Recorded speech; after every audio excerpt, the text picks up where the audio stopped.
Hello everybody, Semimatic here, and I'm going to give you all the news that is confirmed that Springtrap will most likely not appear in Dead by Daylight, at least in 2021. This will be a rather short video, so I'm just going to cut to the chase, give the reasoning behind it, and if it still has a possibility of getting in the future.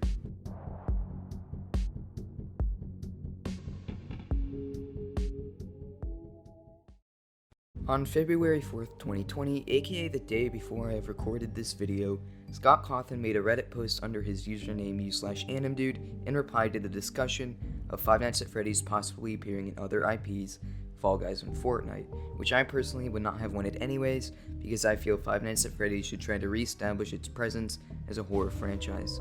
He said the following: "Yeah, no collabs for now, including Fall Guys or Fortnite, focusing on solo Five Nights at Freddy's projects this year."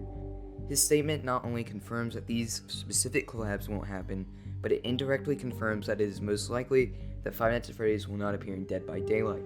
If true, this only applies to this year, however, as the ending of his post has said, focusing on solo Five Nights at Freddy's projects this year.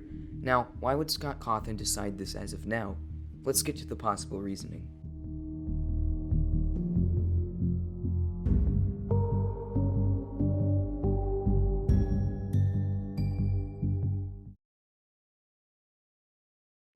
Why is Scott Cawthon focusing on solo Five Nights at Freddy's projects specifically? Why not just throw a collab in there?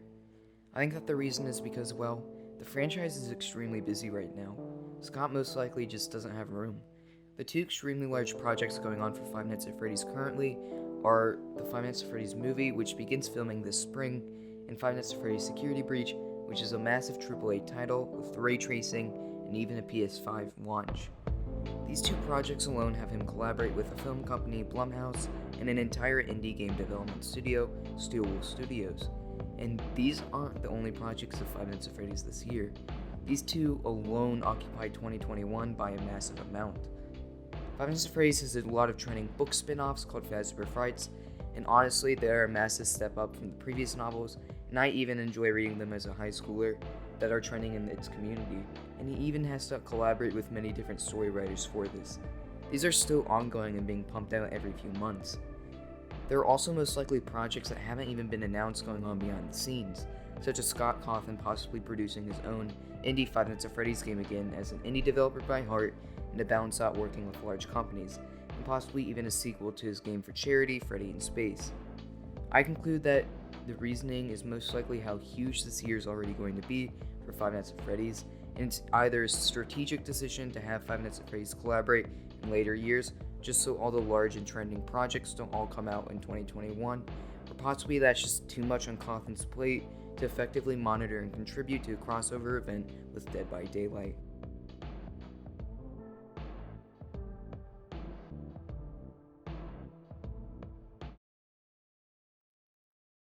Does this mean Springtrap and Dead by Daylight is forever out of the picture?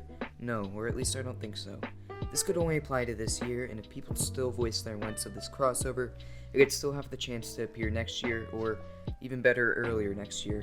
Even with Cawthon's posts, he does not directly address Dead by Daylight. The crossover could be happening behind the scenes, or even confirmed and started late 2020, and be one of the early chapter releases of 2021. I do doubt this a bit, but it is still a possibility. Regardless, I do think once Five Nights at Freddy's pushes out their new content, it will increase its possibility of having a crossover with Dead by Daylight by a landslide, especially when a PS5 exclusive paired with an entire movie is coming out.